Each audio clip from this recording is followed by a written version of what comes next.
আসসালামু আলাইকুম প্রিয় ভিউয়ার্স। এই বাড়িটি তিনতলা ফাউন্ডেশন, একতলা কমপ্লিট।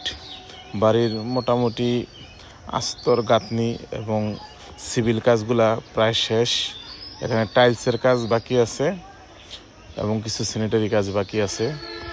এই বাড়িটি আজকে আপনাদেরকে সম্পূর্ণ ভিডিওটি বাহিরে এবং ভিতরে ঘুরিয়ে দেখাবো। এটা হচ্ছে 2 রুমের মাঝখানে সিঁড়ি দিয়ে প্রবেশ করে এখানে একটি hall room plus dining room, এটা একটি বেডরুম এবং তার পাশে এটাও একটি বেডরুম, সাথে অ্যাটাচড টয়লেট।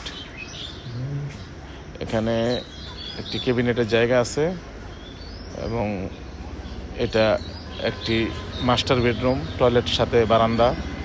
এটা কিচেন রুম এবং সামনে এই পুরোটাই একটি হল রুম।